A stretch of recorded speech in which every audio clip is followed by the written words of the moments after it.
All right. Welcome, everyone. We're diving into some fascinating stuff today. It should be a good one. We're going to be looking at excerpts from something called the Morning Murli Om Shanti Bapdada Madhuban. Catchy title. It is. It is. And this one's dated February 15th, 2025. Okay, so pretty recent. Yeah, very recent. Now, for those who might not be familiar, a Morning Murli, it's basically like a daily spiritual discourse, a teaching. Kind of like a spiritual lesson, you could say. Exactly. And we're not here to, get into any one specific belief system or anything. Right. We're just going to kind of unpack what's in this Murli. It's all about. Yeah, see what we can find, what kind of insights we can pull out, for everybody listening. Exactly. And I got to say, this Murli starts off pretty strong. It does, yeah. Like right off the bat, it's talking about this spiritual father returning to a world that's, kind of gone a little astray. Come impure, yeah. Impure, yeah. That's a good word for it. And the thing is, it ties this whole idea to the Mahabharata, that epic battle. Oh, wow. Yeah, it's right. like it's implying that war was a turning point, a big one, like almost a reset for the whole world, Wow, yeah. Like a huge cosmic drama playing out. Exactly. But there's more to it. It talks about this cycle of 84 births. And within this cycle, souls, they kind of go from the state of pureness, Satapradhan, right. Yeah, Satapradhan. And they transition over time to this state of impurity. Samapradhan. Samapradhan, exactly. It's like, I don't know, almost like a fall from grace, but with this potential to, to climb back up. To return to that purity. Yeah. Right. It's this like, it's funny, this whole idea of cyclical time, rising and falling, it's not unique to this one teaching, you see it all over, like in different cultures, different philosophies, all throughout history, really. That's true. It is. It's fascinating how humans grapple with this concept of time, Definitely. Like time and how we change, over time. Transform, yeah. Yeah. And speaking of transformation, there's this figure that the Murli introduces, Ravan. Oh, yeah, Ravan. Now, some folks might recognize Ravan, from Hindu mythology. Yeah. But here's the thing. It's not just a character. It's a symbol. Right. Like it represents all the negativity, the impurity that's out there in the world. In the world, yeah. But what I think is really interesting is how it connects to each person listening, Oh. Like think about your own personal ravens, the things in your life that hold you back, Ooh, I like that. Could be procrastination, maybe fear of failure. Yeah. Those limiting beliefs that just keep you playing small. Ooh, those are good ones. It's like once you identify those personal ravens, you can start to work on, overcoming them. Yeah, I love that, overcoming them. And actually, that kind of leads into the next point. The Murli, it talks a lot about overcoming body consciousness. Oh, that's a big one. Yeah, to really remember the spiritual father. It's not just about, like, going through the motions, Right. It gets deeper than that. The Murli even says that just thinking about another person's body instead of focusing on the father, Right. that's a form of sin. That's intense. It's all about shifting your focus inwards, which, let's be honest, that's not easy. No, not at all. It makes you think about how easily we get distracted by appearances, Right. external desires, all that stuff. Totally. Instead of focusing on what really matters. Exactly. So the Murli, it's challenging us, right? Yeah. To become way more aware of where our thoughts go. Where our attention is. Yeah, where our attention is. It's like this constant battle, between the physical impulses and the spiritual aspirations. This is something philosophers have been talking about for centuries. Oh, absolutely. Yeah. So it's a big question. It is. And, this focus on inner purity, it leads to the next thing that the Murli talks about, which is pure actions. Yeah. And thoughts. It even cautions against any jokes or laughter that has a negative connotation. It's interesting, right? It is. Like even something as, I don't know, seemingly harmless as a joke, it can have an effect on your spiritual state. Wow. The Murli, it uses this example of naked sages. Naked sages. Yeah, who live separately from the world, but even they need yoga to control their senses. Like, it's a powerful reminder that mastering your mind, it's a constant practice. It really is. It makes you wonder, though, like, is this level of purity actually achievable? Yeah, that's the big question. What does that even look like in everyday life? Right. Right. I mean, we're not all going to become naked sages living in seclusion, are we? Probably not. But the point is the effort, right? Yeah. It's about recognizing the power of discipline Right. and that ongoing struggle to align our actions and thoughts with our spiritual aspirations. Right. To align everything. Exactly. So it really is this battle, huh? Oh, yeah. Trying to, stay on that path of purity. It's a constant effort for sure. But the Murli, it talks about how to actually put it into practice. Okay, yeah, like how? Well, a lot of it comes down to self-awareness Uh-huh. and taking responsibility for your actions, really owning them. Okay. It even uses this image of like slapping yourself. Oh, whoa, whoa, literally. No, metaphorically. Okay. But it's like a wake-up call, right? Yeah. To catch yourself when you start slipping back into those negative habits. Right, right. So not about being perfect, but like noticing when you're off track. Exactly. And then course correcting. And it goes beyond just actions, too. Oh, okay. How so? The Murli talks about like using harsh language. Right. Or speaking negatively about others. Yeah. It really emphasizes treating everyone with love and kindness. That makes sense. So like purity, it extends to our words and our thoughts too. Absolutely. It's a reminder to be mindful of how we're interacting with the world. Yeah, with everything and everyone around us. Right. And then it gets into this whole other concept, soul consciousness. Okay, I've heard that term before. Which is pretty deep, right? Yeah, like what does it actually mean? Well, the way the Murli describes it is like being aware of the imperishable part of you, the part that goes beyond your physical body. Okay, yeah, like your essence. Yeah, exactly. And it even like contrasts this idea with that common belief that all are brothers. Oh, interesting. Because it's like if everyone is a brother, where does that leave the idea of a supreme soul? Or a singular father. Yeah, a father. It's a different perspective. Yeah, it is. It definitely makes you think about things differently. It's for sure. And of course, the Murli reiterates that, the father's name is Shiva. Right. Connecting it to the Hindu deity. Yeah. And it even mentions celebrating Shiv Jayanti. Oh, right. Or Shivratri. Yeah, exactly. Which, I mean, it's interesting, right? That connection to Hindu mythology. It is. It gives this cultural context for those who are, familiar with those deities. With those traditions, yeah. But even if you're not, I think the core message still comes through. And what would you say that core message is? It's about receiving this unlimited inheritance from the unlimited Father.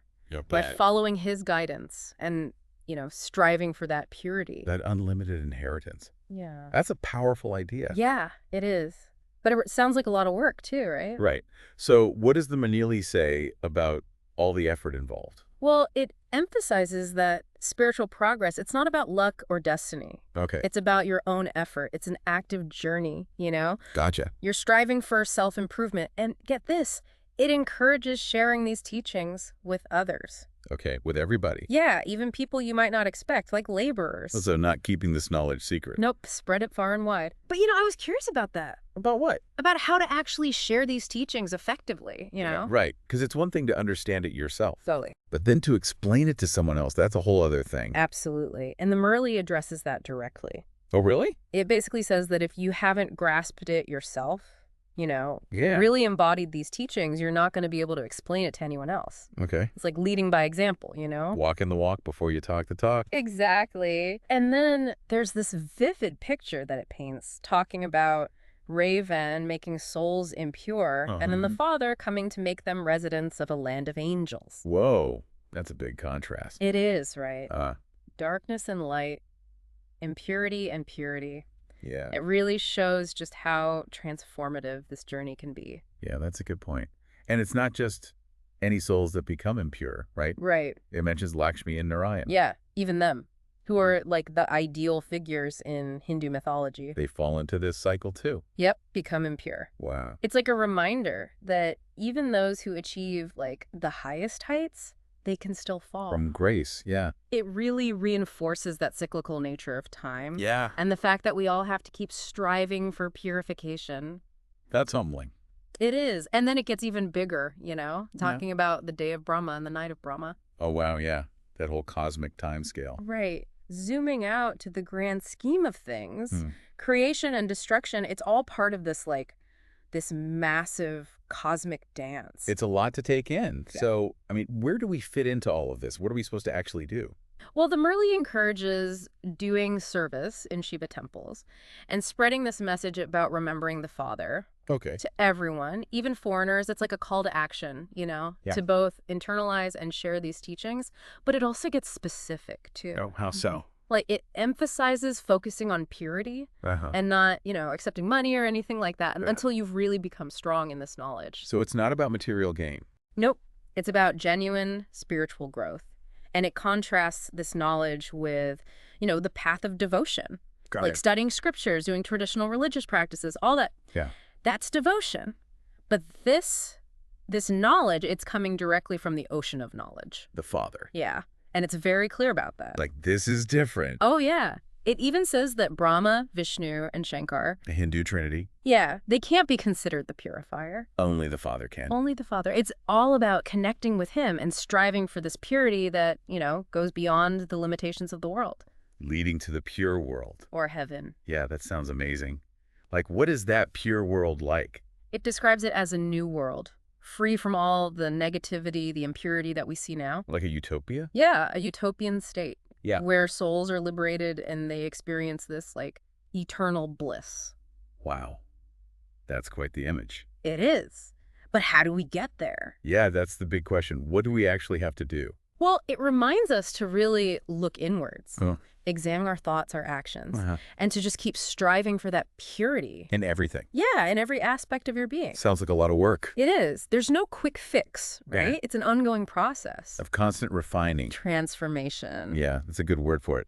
And it all goes back to remembering the Father. That's the core. Focusing on that spiritual essence. Right. And striving for that purity so we can achieve liberation and that eternal bliss. Yeah.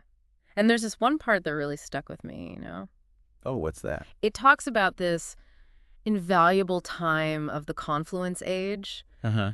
and it warns against wasting it on trivial matters or mischievous games of childhood. What do you think that means? It does, yeah. Like, we've got to make the most of this time. Exactly. And Murli, it goes on to talk about this idea of retirement. Retirement. Okay. But I don't think they mean, the typical retirement. No, not at all. It's not about stopping work or getting that gold watch. Right. Here, retirement means shifting your focus, completely, to remembering the Father Okay. and serving others. Oh, interesting. So it's less about what you're doing out in the world and more about, an internal shift. Yeah, exactly. It's an internal shift in your priorities. You're dedicating yourself to spiritual growth and to helping others. That makes sense. And does the Murli say anything about, how to make that shift, how to actually retire in this way? Well, it suggests trying to, balance remembrance and service throughout your whole day. Your whole day. Yeah, from the moment you wake up to when you go to sleep. Wow, okay. So weaving these principles into everything you do. Exactly. Making them the foundation of your daily routine. Like a constant practice. Yeah, constant practice. And then there's this really cool image that the Murli uses. It talks about becoming Trikaldarshi. Trikaldarshi, what does that even mean? It means developing a vision that sees the past, the present, and the future all at once. Whoa, hold on. Like seeing everything. It's about achieving this heightened awareness where you understand how it's all connected. Okay. You see that cyclical nature of existence. So you're not just stuck in the moment. Right. You're not just focused on what's right in front of you. You understand the bigger picture. Exactly. You see the whole context of your spiritual journey. Wow, that's a powerful idea. But how do you even get to that level of awareness? Is it even possible? Well, the Murli, it offers some guidance, It has these slogans, blessings. Okay. And one that really resonated with me was, the sign of a soul who is full of all attainments is contentment. Remain content and make others content. Ooh, that's nice. I like that. It's beautiful, Uh-huh. right? It reminds you that true spiritual progress, it's not about achievements in the world. Right. It's about inner peace. Inner fulfillment. Yeah, that's it. And it's not just about being content yourself, but radiating that contentment outwards. So you can impact others. Exactly. True happiness, it comes from within. And when you're content, you naturally bring that to the people around you. It's like a ripple effect. Yeah, exactly. And then towards the end, the Murli talks about cultivating love for solitude, Okay. but also embracing unity and concentration. That's interesting. It sounds like both are important. They are. You need those moments of quiet reflection, Yeah. but you also need connection with others. It's about finding that balance. It is balance between inner contemplation and, outward engagement. I like that. Well, I think that about covers it for this, Murli. We've really journeyed through a lot. We have talked about overcoming negativity, embracing purity, The power of focused effort. remembering the Father, The call to service. and, that ultimate goal of reaching soul consciousness. Living in a land of angels. It's been quite the exploration. And even if you don't subscribe to every single belief in this Murli. Right. There are some universal truths in there, valuable insights for anyone, really. I agree. Like that focus on self-awareness, mental discipline, Yeah, purity in your thoughts and actions. and just, wanting to contribute to the well-being of others. Those are principles that resonate with everyone, across all cultures, all spiritual traditions. Absolutely. So as we wrap up this deep dive, I keep coming back to that question the Murli posed Which one? about the land of angels. What does that look like to you? Yeah, it's a powerful question. It makes you think about your own personal utopia. And how can we, use these principles to create a life that's more fulfilling? More meaningful for ourselves and for everyone around us. Exactly. Well, thanks everyone for joining us on this journey. It's been great. Hope you gained some valuable insights and feel inspired to keep exploring these ideas. Keep diving deep. Until next time.